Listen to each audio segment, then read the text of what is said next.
Well, it's the weekend. It's that time when we all get together and listen to Uncle Michael Snyder tell us what's new at the movies. Hello, Michael.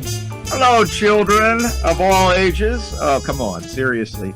Yeah, it's me. And yeah, I've endured a lot for you in the past week or so to review a few new films, and we'll get to them. And actually, a couple of the movies I really like. No, three of today's four spotlighted movies I like, so we should get to it. Let's go with Neighbors 2, Sorority Rising. I wanted to like Neighbors 2 so much more than I did. I thoroughly enjoyed the first Neighbors movie, which you may recollect starred Seth Rogen and Rose Byrne as a husband and wife who find that a frat has moved in next door to their happy home, and these frat boys start driving them nuts. In any case, I really liked it. But the retread aspects of two, the sense that its characters are just repeating the mistakes of the previous movie, and the relentlessly lowbrow movie that somehow seems more gratuitous than the first film, lost me. Okay, essentially, the youngish married couple, Mac and Kelly, now with a toddler and a new baby on the way, need to expand their living situation, so they're going to sell the house that was situated next to the rowdy college frat in the first Neighbors. That war with the couple and the frat boys next door, by the way, who were led by characters played by Zac Efron and Dave Franco, was fun, totally fun and totally unexpected. But the home sale in movie two is in jeopardy when a bunch of disenfranchised female students, led by Chloe Grace Moretz, hit girl from Kick-Ass and Carrie from the recent remake, decide to start their own freewheeling girl power sorority in the now abandoned frat house from the first film. Thus, the couple has to go to war against a group of young rowdy neighbors yet again, only this time it's girls. I laughed a few times, and yes, Rose Byrne, game for anything to get a laugh and able to pull it off, is the best thing about the whole affair. And yes, Chloe Grace Moretz is a fine actress who can do comedy as well as drama and genre movies. And the two Neighbors movies actually give Zac Efron the best showcases of his career. In the second film, he comes in as an advisor to the girls to show them, I guess, how to make the couple miserable, as he did in the first film.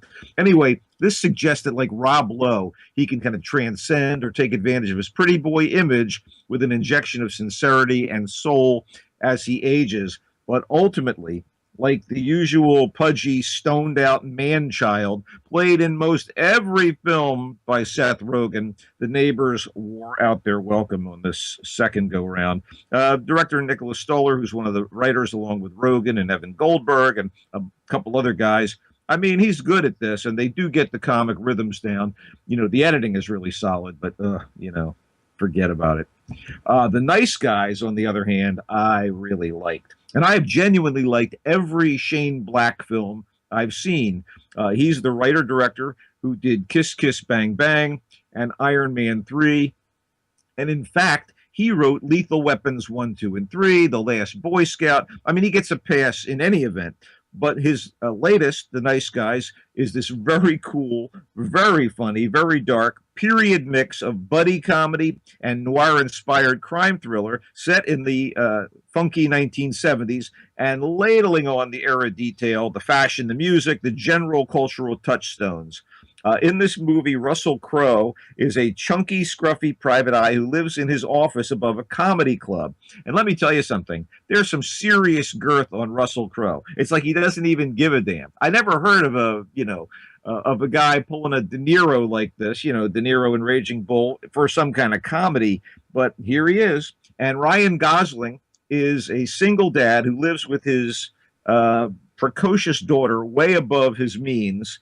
And tries to make a home life for her and tries to be good to her.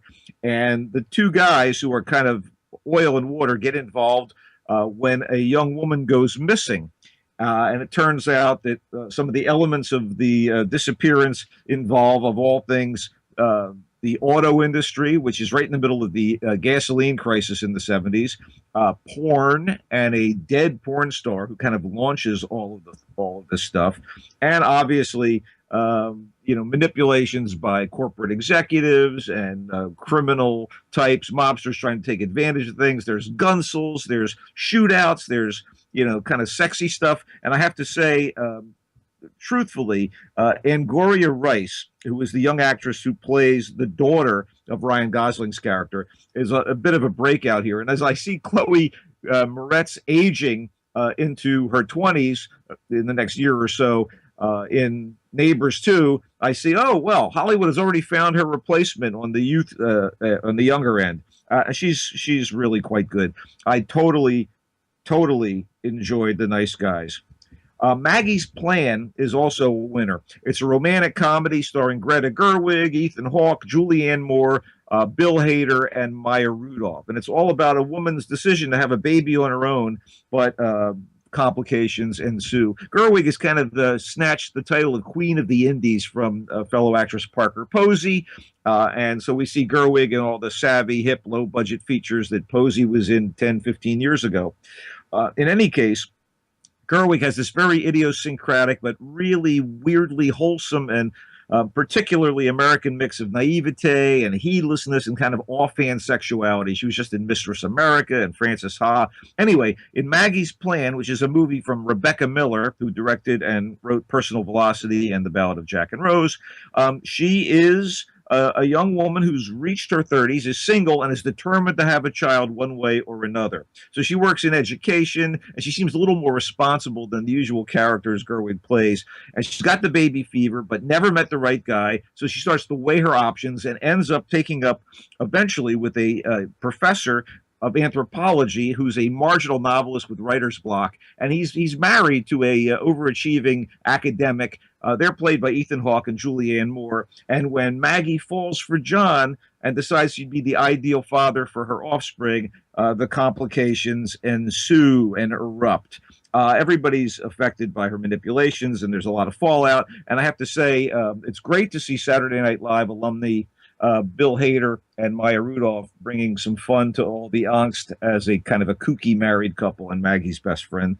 I really enjoyed this thing. It's a very New York movie, and it's a comedic look at 21st century romance and family, and it's cool. And of course, it's nice to see a movie about an unconventional woman trying to take control of her future, even if she embroils others in her design.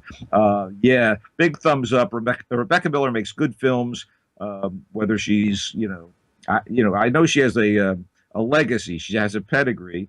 I believe she's related to Arthur Miller, but man, she's pretty talented on her own. Okay, let's wrap this baby up with Wiener, which is another New York-oriented story. It's a documentary about the former U.S. Representative Anthony Weiner and his catastrophic race for the mayor of New York City in 2013, when his career and his life are completely upended by a sexting scandal.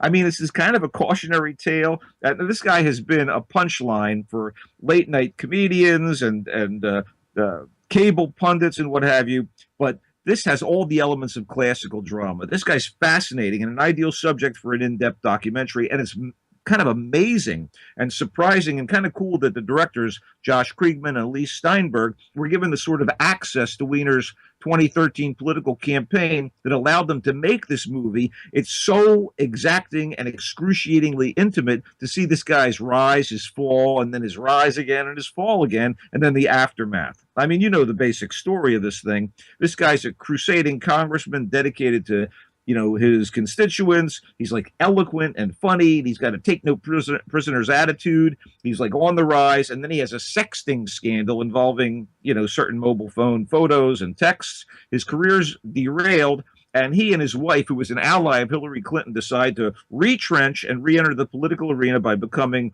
a candidate for New York's mayoral office. And things go well until there's another sexting scandal. I was really impressed with this. And, the basics are well known, but to get so inside, to deliver such an intimate view of everything, fantastic stuff. It's amazing also to see how resilient the guy is, no matter how much crap he goes through. And all of this is playing out on the stage of New York, which is like the world's most media-saturated city. And now it's preserved for posterity with Wiener, this terrific documentary. Didn't see the Angry Birds movie, which is kind of makes me mildly nauseous at the very thought of it. They've actually turned an app into a feature animated comedy, and they got a bunch of good voice actors involved here, but everybody wants a paycheck. So if you don't like Angry Birds the app and you don't play the game, why would you give a rat's ass about this? Even if Peter Dinklage and Danny McBride and Maya Rudolph and Bill Hader again, Sean Penn, oh my God, they're all in this. Oh my God.